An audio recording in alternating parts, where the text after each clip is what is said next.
Eu vou chamar agora, então, o nosso próximo palestrante, querido Flávio Henrique, que vai falar conosco Uau. opa, sobre paz e justiça, meios alternativos de solução de conflitos como ferramentas da paz. O Flávio é advogado, servidor público e pacifista. Olá, pessoal. Sejam todos muito bem-vindos. Espero que todos estejam me ouvindo. Peço desculpa por não ter colocado o fundo azul, fundo tão bonito aí, criado pelo nosso amigo Márcio. Mas é que meu celular ele não suportou essa tecnologia, apesar de não ser um celular antigo. Eu não entendi também, tentei de todas as formas, mas eu espero que o conteúdo compense. E pegando um gancho aí, tudo que foi dito até então, o Márcio falou dessa questão de dignidade da pessoa humana, a Marcela fez uma menção também à evolução da sociedade, né? Como que começou, né? Desse primitivismo humano, como que que os seres humanos se uniram de certa forma para construir uma civilização. E a minha palestra ela vai seguir também nessa ordem para a gente compreender a função do direito e da paz, né? Como que as normas entram nesse objetivo de alcançar a paz. Antes de mais nada, eu gostaria de me apresentar. Me chamo Flávio. Tenho formação jurídica como advogado. Atualmente sou funcionário público, servidor do Tribunal de Justiça de São Paulo. Sou astrólogo. Então, estudar leis sempre foi algo que sempre me chamou muita atenção, tanto aí as leis humanas, né, conhecer como que funciona essa ordenação da conduta humana e também compreender as leis divinas, por que não, né, conhecer toda essa estrutura cósmica. E é muito interessante você fazer um comparativo, fugindo dessa questão, né, não entrando no mérito de religião, de crença, mas de observação de como que os sistemas eles se constroem. Porque as normas, tanto as normas jurídicas quanto as normas cósmicas, elas existem, elas estão colocadas. Você tem a opção de você seguir, de você pautar a sua vida por essas normas ou não.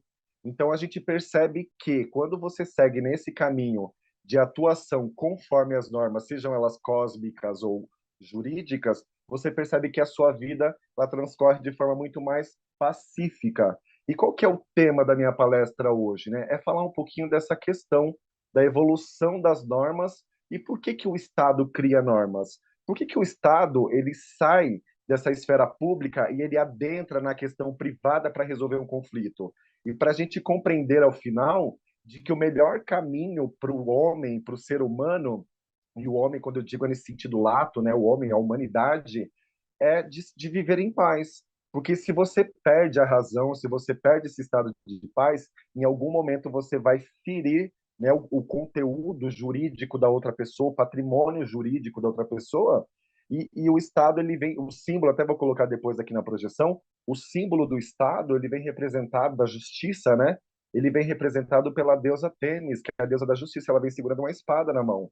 Então, quando o homem, quando as pessoas perdem essa capacidade de resolverem as suas questões de forma pacífica, o Estado ele vai entrar na situação, só que com a espada na mão, trazendo o direito, colocando de forma cogente, e a gente sabe que historicamente, eu vou mostrar para todos vocês, a evolução das normas, que já evoluíram bastante, mas ainda assim são pesadas. Quando o Estado entra nessa questão mais privada, a gente sabe que nem sempre a justiça de fato vai acontecer. Eu espero que ao final todos nós possamos refletir aí a questão da justiça, de rapidez da justiça, de justiça lenta, que pode beirar a injustiça, de justiça que se confunde com vingança. Então, tudo isso eu espero que eu possa contribuir de alguma forma aí fazendo esse en passant pela história da evolução das normas.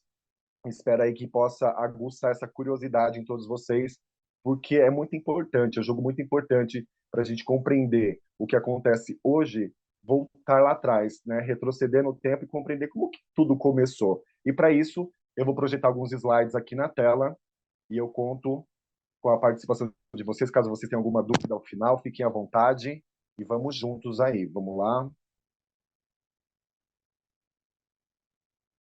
Carregando.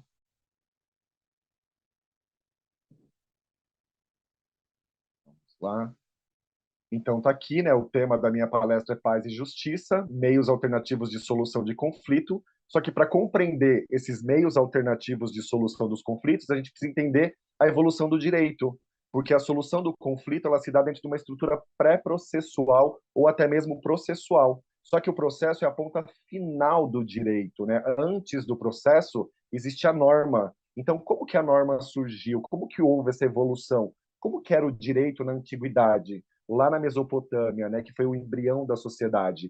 E eu vou trazer aqui alguns slides para a gente compreender. Deixa eu só colocar aqui. Deixa eu voltar. Tá aqui.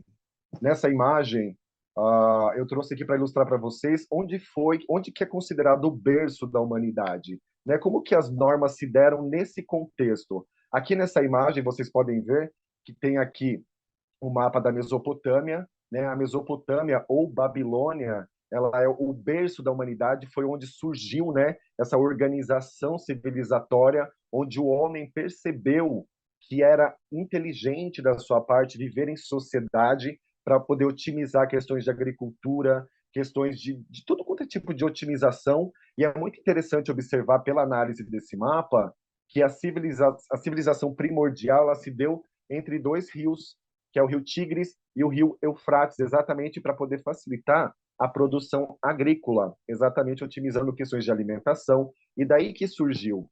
Então, o homem sai desse estado primitivo de nômade e ele começa a viver em sociedade para otimizar o consumo, a produção, e daí que a sociedade, a civilização, ela foi sendo iniciada.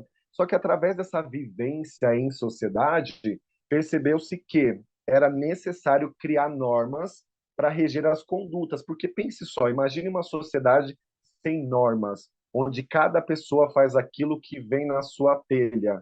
Então imagine o caos que seria. E esse caos ele foi instaurado lá nos primórdios, porque pense só, se hoje em dia algumas sociedades elas vivem de forma assim, de forma bárbara, de forma agressiva, com toda essa evolução que a gente tem no campo das normas, no campo dos direitos, imagine 4.000 anos atrás, quando saía-se desse estado bárbaro e começou-se a viver em sociedade. E para que as condutas fossem ordenadas nessa época, houve a necessidade da criação de um ordenamento jurídico, que é o primeiro que a gente tem noção, né? A primeiro conjunto de normas que foi escrito foi o Código de Hammurabi, porque o rei da Mesopotâmia, a autoridade máxima, chamava-se Rei Hammurabi. E ele percebeu a necessidade da criação de normas porque as pessoas estavam invadindo o direito das outras pessoas, saqueando, roubando, e exatamente para poder reger essas condutas criou-se normas. E essas normas foram escritas em pedra. Essa imagem que está sendo projetada aqui é o Código de Hammurabi, a famosa lei de Talião, a lei do olho por olho, dente por dente. Ela foi escrita em pedra, né, com uma linguagem cuneiforme que eles chamam. Aqui tem no próximo slide como que as normas eram escritas, né? Aqui tem escrita nessa pedra mais ou menos 289 leis, e essas leis eram leis extremamente pesadas, porque isso reflete o avanço moral da sociedade nessa época. E é muito interessante de observar, porque no Código de Hammurabi, basicamente tudo se resolvia com pena de morte. Eu achei até interessante, eu fiz umas anotações aqui para compartilhar com vocês, que, por exemplo, a difamação nessa época ela era punida com a morte. Então, se eu falasse mal de alguém e eu não conseguisse provar que aquilo era uma verdade, a punição pela minha difamação era a morte. No caso do roubo, por exemplo, tanto o roubador ele era condenado à morte, como também aquelas pessoas que se aproveitavam de alguma forma do produto do roubo, elas também eram condenadas à morte. No caso de uma invasão a domicílio, aquele que invadia o domicílio ele era condenado à morte e não somente condenado à morte, ele era condenado também a ser enterrado na frente da casa que ele invadiu. Então olha que coisa estranha, né? Como foge do senso, do bom senso atual. Então, se uma pessoa invadisse uma casa e fosse pega, ela seria condenada à morte e seria enterrada na frente da casa para servir de exemplo para a sociedade de que aquilo não era uma conduta positiva a ser feita. E essa foi a forma, 4.000 anos atrás, em que encontrou-se de ordenar as condutas. Serviu? Deve ter servido de alguma forma, porque o império, né, da Mesopotâmia ele se deu por longos anos, né? Foi assim, foi tanto o embrião da sociedade civilizada que a gente tem e o império, né, da Mesopotâmia, da Babilônia, ele serviu como exemplo para outros sistemas também, inclusive do Egito, que se inspirou muito, ou a gente tem aí, né, acesso aos conteúdos históricos do Egito, que também foi uma grande civilização, extremamente organizada, que também teve que criar suas normas, que foram baseadas também no Código de Hammurabi. Também do Egito, logo em seguida, meio que de forma concomitante, veio a Grécia. Na Grécia, teve o grande apogeu, né, da cultura humana. Deixa eu só voltar aqui, que isso eu vou falar daqui a pouco. Né, esse iluminismo da consciência humana, ele começou a avançar ali na Grécia, porque exatamente dessa união das pessoas começou a ter o advento da literatura, do teatro, a ênfase na cultura, né, dos sistemas políticos organizados. Então o Estado ele já não vinha mais com essa mão pesada somente para punir. O Estado ele veio como uma figura central de organização político-administrativa. Depois disso também a gente veio para Roma. Então, se você buscar conteúdo histórico, você vai perceber que quatro são as maiores civilizações, né? Teve também a questão da China, né? A China também ela se desenvolveu bastante, mas as principais ali que a gente tem mais acesso são a cultura mesopotâmica, né? Da Babilônia. Depois disso, Egito, Grécia, e também Roma, né? O Império Romano, ele teve uma grande ascensão também em termos jurídicos. No Império Romano, a gente teve aí que foi deixado como legado para a humanidade que inclusive as leis romanas, elas têm influência em todo o ordenamento do planeta hoje, né? Várias constituições, elas têm influência no direito romano, que o direito romano ele fez uma lapidação dessas normas de Hammurabi. Algumas civilizações hoje, algumas culturas, elas ainda, principalmente ali no Oriente Médio, né, que ainda tem a pena de morte, elas ainda se baseiam nessas normas de Hammurabi. Ainda tem uma conexão muito direta com esse conteúdo, né, com essas leis mais pesadas do olho por olho, dente por dente.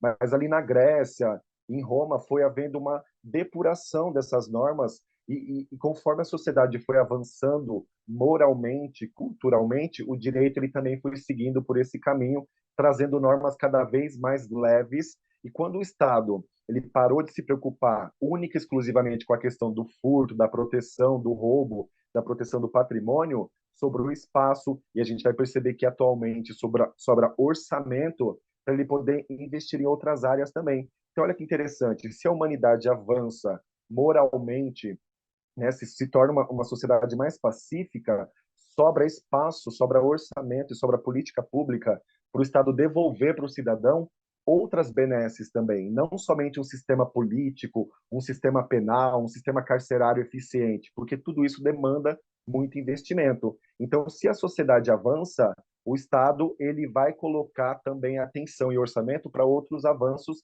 e a gente vai perceber que atualmente aqui no Brasil a gente vive um grande avanço desde a Constituição de 88, mas eu já chego lá. Saindo dessa fase aqui de Roma, Grécia, Egito, a gente vem para o Brasil ali na época de 1500. Como que se deu essa organização jurídica aqui no Brasil, né? O Brasil ele foi colônia, então quando Portugal chegou aqui, ele começou a criar também esse embrião de uma civilização de alguma forma. E como que se deu essa organização jurídica no Brasil, né? Uma pena que era muito comum aqui no Brasil, que foram inspiradas nessas ordenações do Reino de Portugal, que foram as ordenações manuelinas, afoncinas e filipinas, que eram as leis vigentes em Portugal, elas serviram de alguma forma para ordenar as condutas aqui no Brasil na época do Império. E essas leis também eram leis bastante pesadas, porque elas refletiam a cultura ali da Idade Média, mas era o que tinha e funcionou porque de alguma forma ordenou as condutas. E para vocês terem uma ideia, a gente ouve muito falar de degredado, né? Pena de degredo. Essas penas de degredo, elas eram muito famosas nessas ordenações do Reino de Portugal. Então, o que que é ser degredado? Ser degredo era uma pena, por exemplo, a pessoa cometia um crime lá em Portugal, no Reino de Portugal, e ela era condenada ao desterro, que o desterro era o destino final da pena de degredo. Então, ser degredado era ser punido com uma viagem distante. Você ia ser mandado embora do seu país, ia ter que trabalhar na colônia, ia ter que viver por lá. Historicamente, o Brasil ele se deu nessa organização civilizatória pelos degredados. Então, vários criminosos eles tinham a sua punição recebida lá em Portugal e eles vinham pagar pelo seu crime aqui no desterro. Né? E o desterro era aqui no Brasil, porque muitos vieram para cá. Então, a condenação deles era trabalhar na colônia, né, extraindo aí o ouro, as especiarias, o pau-brasil, tudo aquilo que a gente sabe que Portugal acabou se apropriando quando nessa época do Brasil colônia. Outra pena muito comum também aqui no Brasil foi a pena de galés, né? Que galés ela tem esse significado de trabalho forçado. Então, assim, a gente sai dessa coisa da pena de morte tão somente e começa a aliviar em torno ali de 1500 para penas um pouco mais brandas, o degredo, né? Para ir lá para o desterro, também as penas de galés, de trabalhos forçados, mas também nessas ordenações havia muita pena de morte, né? E aqui no Brasil a gente avançou em 1830 com o nosso Código Criminal, o primeiro Código Criminal, já na época do Brasil República, ali já toda essa movimentação sentiu-se a necessidade de criar um novo Código Penal, que ele trouxe aí grandes avanços, e o ápice do avanço, assim que a gente pode perceber, em termos jurídicos no Brasil, se deu em 1988 com a nossa Constituição Federal.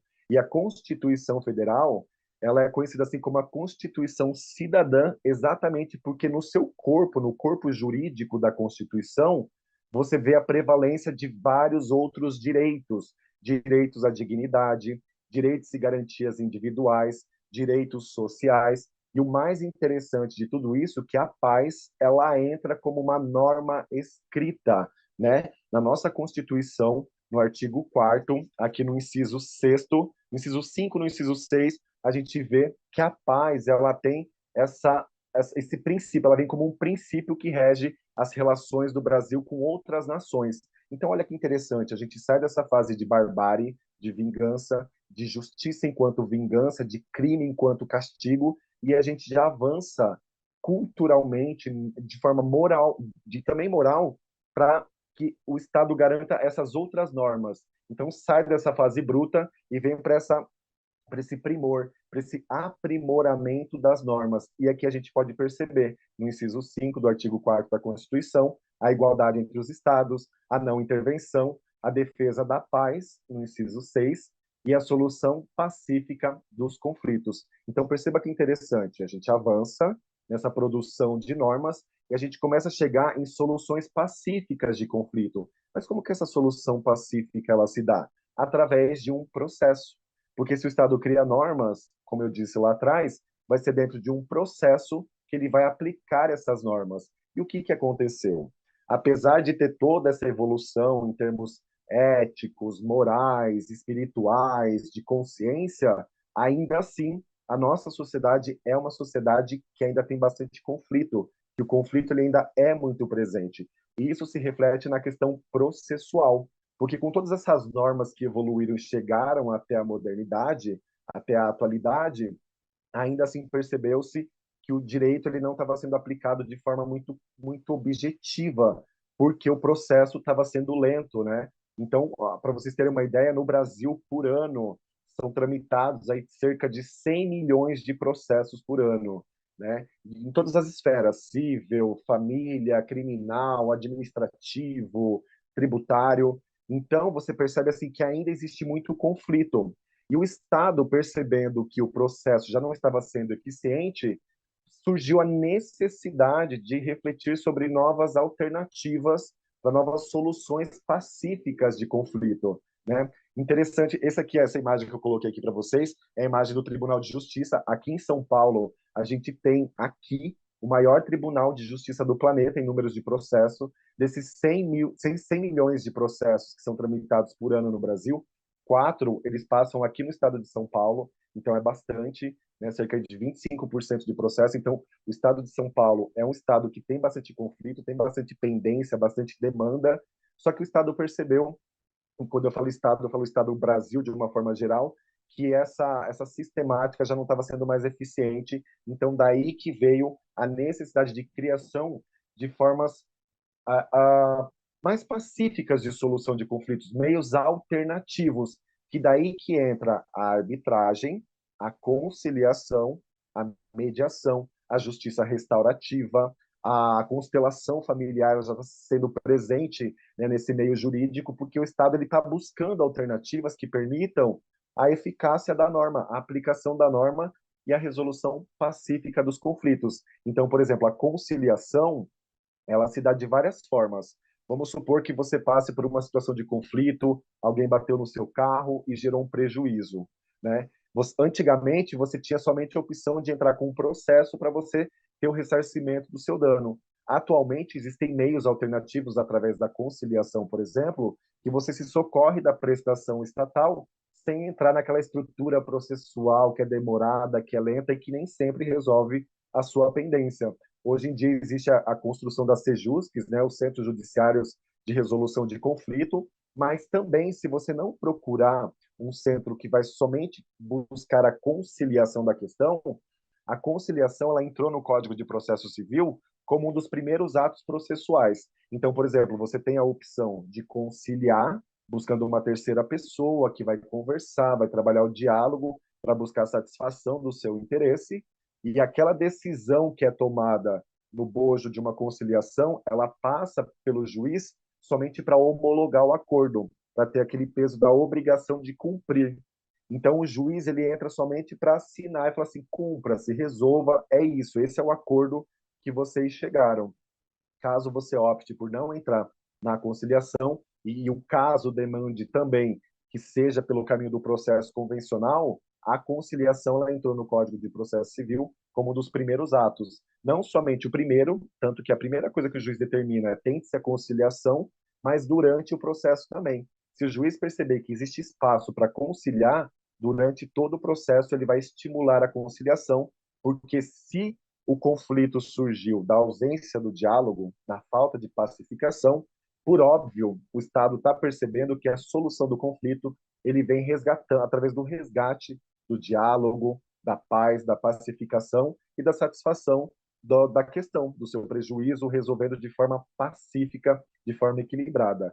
Assim como a conciliação, existe a mediação, que ela trata de outros direitos também, direitos mais sensíveis, geralmente aí no âmbito dos direitos de família, questões relacionadas a direitos de imagem da pessoa, direitos de Estado. Existe também a arbitragem ela é mais voltada para questões profissionais, né, questões de cunho industrial. Tem também a justiça restaurativa, que a Patrícia ela também domina, né? Ela fala bastante, tem outros oradores também que trabalham com essa questão da justiça restaurativa, tem também a conciliação muito utilizada no âmbito da questão do direito de família. E por que que eu fiz essa viagem desde a Mesopotâmia até a atualidade, terminando aí nesses meios alternativos de solução de conflito, para entender que a paz é o objetivo final. Então, quando as pessoas não conseguem viver em paz, elas geram um conflito. E esse conflito ele tem que ser resolvido. E daí que surge, né, essa pretensão estatal de resolução.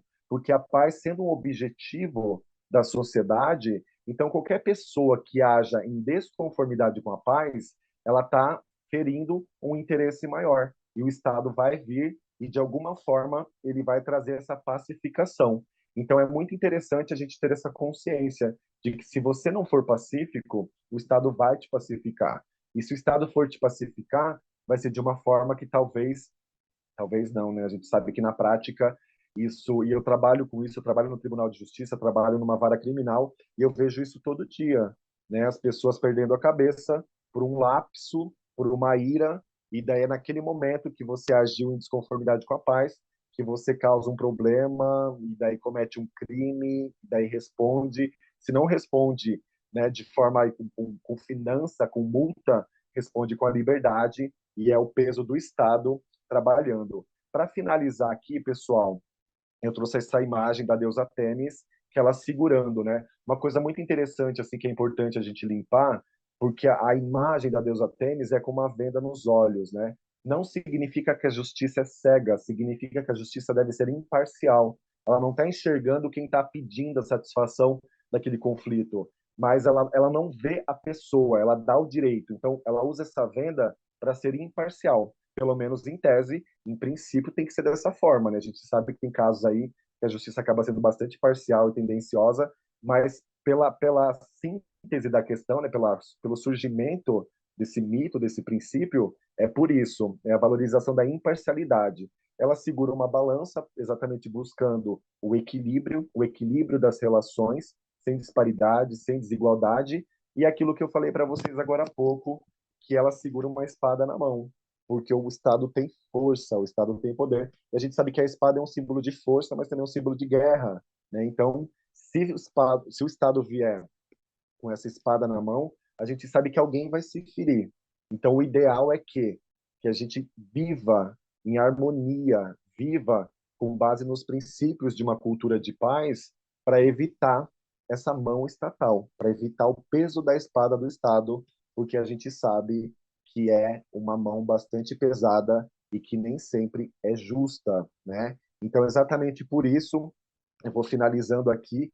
Eu sei que assim é bastante informação, é difícil resumir aí 4.000 anos de história jurídica em 25 minutos. Eu espero que vocês tenham gostado. É com muita alegria que eu compartilho aquilo que eu aprendi e assim com muito amor, né? Depois que me declarei pacifista, pude compreender e observar toda essa questão histórica com uma outra ótica, né? Tem uma frase famosa aí que fala que a paz não é o fim, a paz é um meio. E lidando com o direito, estudando a justiça, a evolução, isso assim é um fato muito gritante, né? Que a gente tem que viver em paz, tem que viver com base na cultura de paz, que é a forma mais ideal de convivência, porque qualquer coisa que extrapole desse princípio, ele vai gerar um dano, seja para si, ou seja também para as outras pessoas, tá bom? Então agradeço a todos aí, deixo aqui aberto para caso alguém tenha alguma dúvida, queira fazer algum questionamento. Muitíssimo obrigada, Flávio. Incrível esse aprofundamento nos princípios e valores da justiça. Traz muita clareza sobre o que nós temos vivido hoje em dia. Muito obrigada pela sua contribuição. Alguém gostaria de fazer alguma pergunta ou algum comentário para o Flávio a partir da temática que ele trouxe? Pode abrir o microfone e falar. Ó, no chat o pessoal está dando parabéns. Viva, Flávio! Obrigado. Muito obrigada pela bela fala. A dona Ilma, Agradeço a a oportunidade. Vilma, a Andréa Menezes está batendo palmas.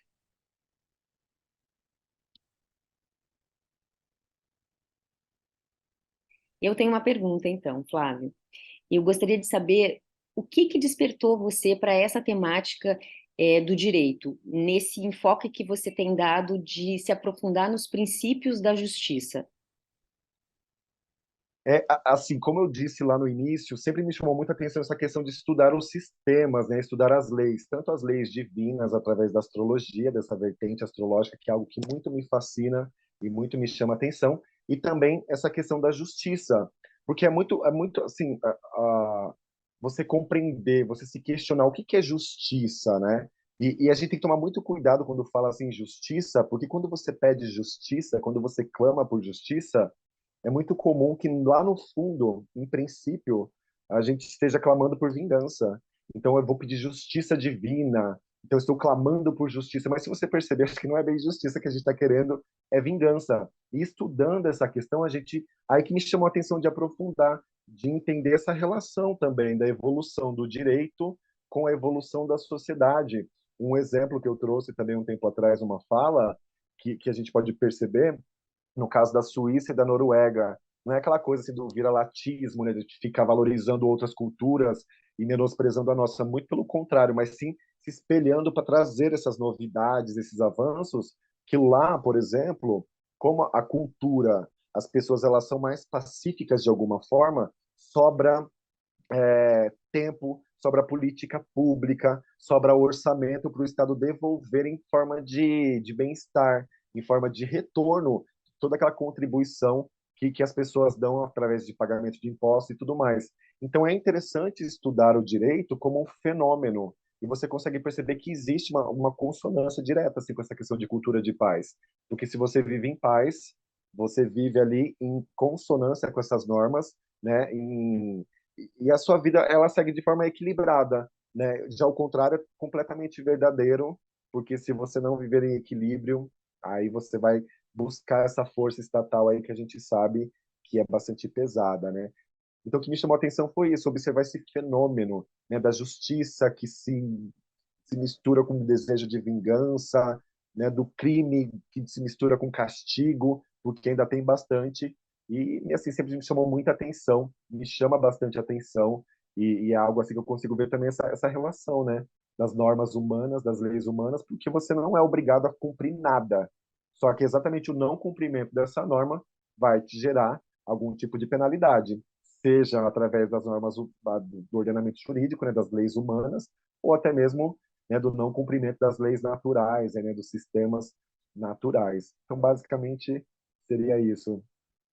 Ah, obrigada. A gente vai percebendo que o conhecimento ele é fundamental para o estabelecimento de uma cultura de paz, que é o que a gente vai vendo através dos temas, né, das palestras que estão sendo apresentadas aqui nesse primeiro ciclo, aprofundando nos temas, buscando a verdade de cada assunto, vai sendo possível essa construção interna também, né?